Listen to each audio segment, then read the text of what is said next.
Mohamed Ben Dabbah, comment allez-vous? Allah, très bien, alhamdoulilah, et vous? Marhaba bik. Allah yassalmak. Merci d'avoir accepté cette invitation. Et Tout vous êtes là autant que gamer. C'est quoi un gamer? Un gamer, c'est une personne normale. Surtout ça. Oui, ça se voit, Surtout vous ça. êtes très normal. Oui, une personne normale qui travaille, qui a une vie de famille. Il a des hobbies, il a des ambitions, il a des engagements, il a beaucoup de choses. Voilà, comme C'est juste tout à l'heure. que, au lieu d'avoir une passion comme le foot ou comme la randonnée ou comme d'autres passions, on aime le gaming. Voilà. Très bien. Donc, c'est une personne qui a une passion pour les jeux, un gamer. Exactement. Voilà. Et d'où vient cette passion, justement? Cette passion, pour ma part, j'ai commencé le gaming très très très jeune, à l'âge de à peine 5 ans. J'avais une console. Quelle console vous aviez? J'avais une Nintendo, voilà. Et mon père il avait un PC en parallèle, donc le jeu Prince of Persia était déjà installé. Donc, tellement j'ai joué à ce jeu-là, j'ai choisi le pseudo. Mon pseudo c'est Persiman, c'est grâce aux heures passées sur ce jeu-là. D'accord, donc vous aviez créé ce pseudo à quel âge? Peut-être à 11 ans, 12 ans. Voilà. En étant adolescent, quand on apprend un peu plus à jouer, on choisit. J'ai un coup de foudre pour ce jeu-là. Et à 5 ans, c'est pas beaucoup, c'est pas trop tôt pour commencer à jouer des jeux? Franchement, ça dépend. Pour ma part, mes parents, ils étaient à cheval. Ils géraient mon temps libre, ils géraient mon temps de jeu, ils sélectionnaient les jeux. Oui. Les jeux adéquats à votre voilà, âge. mon âge, je ne joue pas à n'importe quel jeu. D'ailleurs, je devais prendre de bonnes notes pour les parents. Pour avoir l'autorisation de jouer. Exactement, donc je ne joue pas tout le temps. Je jouais seulement le week-end ou même donc, il pendant les des heures bien vacances. Précises. Et encore, c'était vraiment rationnel. Il faut que j'ai de bonnes notes. Il faut avoir de bonnes notes pour pouvoir jouer par la suite. Sinon, impossible. Et vous m'avez parlé des jeux que vous choisissez, c'est par rapport aux tranches d'âge, parce qu'on a remarqué... Oui, il y a un organisme qui classifie l'âge des jeux. Donc, par exemple, vous trouvez un jeu, la jaquette du jeu. En bas à gauche ou à droite, vous trouvez un nombre, 18, 16. Ça, c'est la classification de cet organisme qui est dédié aux parents. Donc, si je vois 3 ans, voilà, donc mon enfant de 3 ans, c'est important de c'est très très important. Voilà, parce que il y a des jeux qui ont une certaine agressivité, etc. Il ne faut pas les... Voilà. Alors moi, je ne m'y connais pas du tout en jeu parce que je ne joue pas, mais en préparant l'émission, j'ai mis sur mes réseaux sociaux une question, Lilia. J'ai dit, qu'est-ce que vous souhaitez poser comme question à un gamer que nous allons recevoir? Voilà. Je ne voulais pas vous aider. Oui, la plupart des questions, c'est des gens qui m'ont envoyé. Par exemple, j'ai cette question, comment se passe le quotidien d'un gamer dans la vie réelle? Parce que vous, Mohamed, vous avez une page Instagram où vous donnez des conseils de jeu, mais les gens se demandent comment se passent vos journées.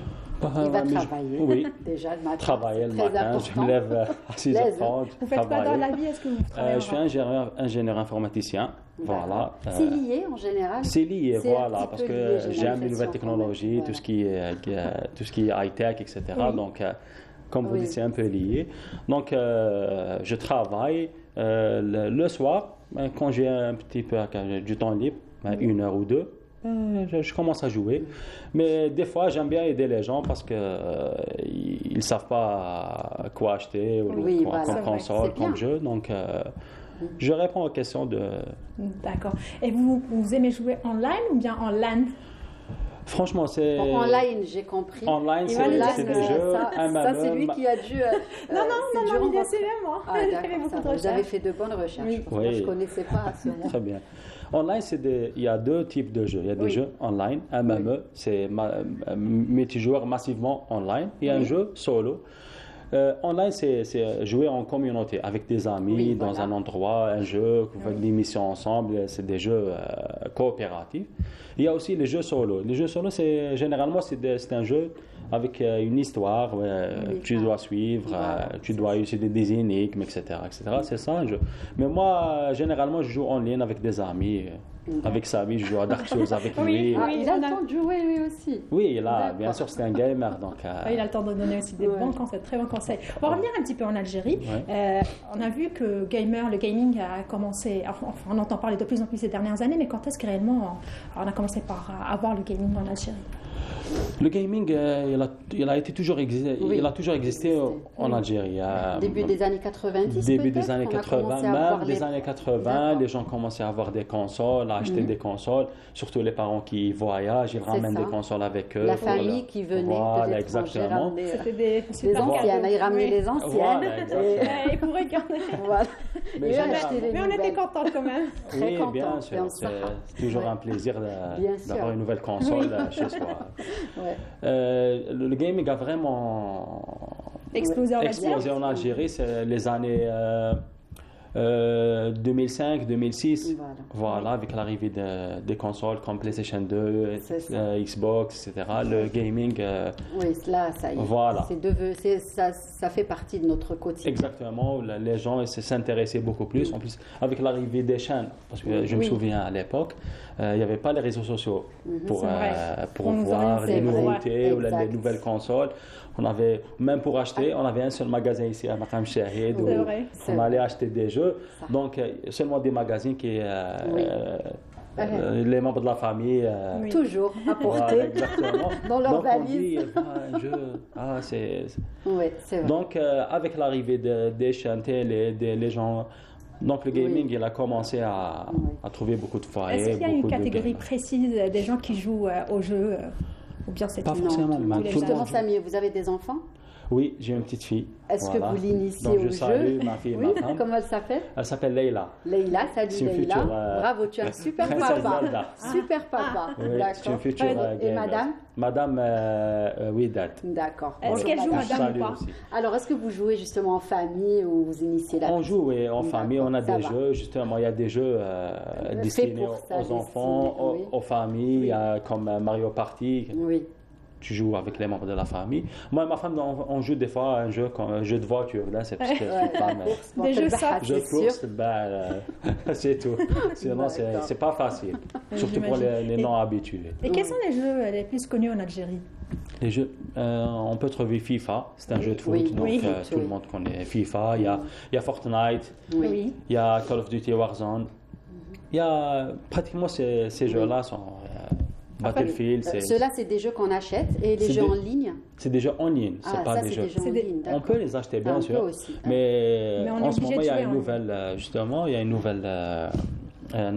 nouvelle forme de vente. C'est des jeux free to play, c'est des jeux gratuits. Tu les trouves gratuitement, mais derrière, pour avancer, pour avancer dans le jeu, tu dois acheter des trucs. Donc tu payes indirectement. Voilà. Mais ça reste un jeu acheté. Voilà. Et justement, pardon, Wahida, aujourd'hui, il y a les systèmes de paiement avec les jeux. Comment ça se passe? Exactement, il y a un système de paiement. Soit tu payes avec des cartes de crédit, sinon il y a des gift cards, c'est des cartes cadeaux. C'est de la monnaie virtuelle. Exactement. 10 euros. V-Bucks, c'est de la monnaie du jeu Fortnite. Voilà, c'est déjà. J'ai un accro à la maison. Ah oui, ça s'appelle. Il a 10 ans. Il a 10 ans. Il commence à jouer.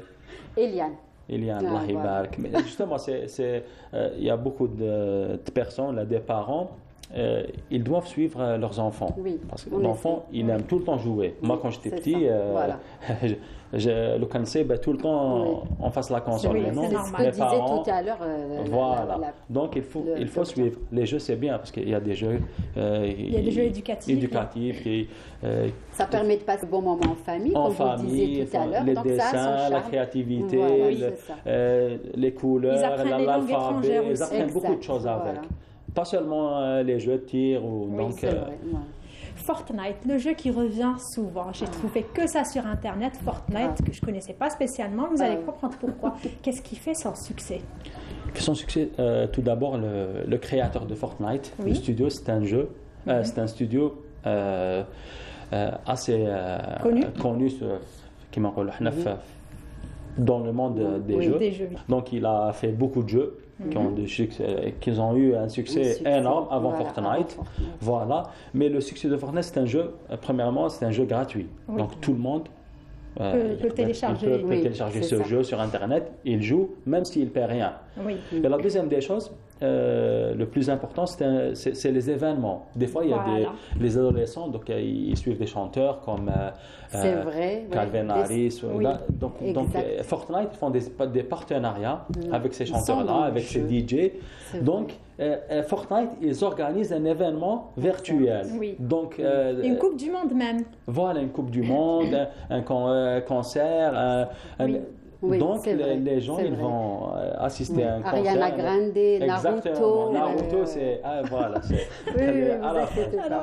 Donc, les gens s'intéressent de plus en plus. Donc, les enfants, les adolescents, ils aiment les chansons, ils aiment la musique. Donc, ils vont assister à cet événement sans assister réellement. Il y a aussi les danses Fortnite. Il y a de l'argent à gagner. Il y a beaucoup d'argent. Ils payent pour ça. Ça, c'est la monnaie.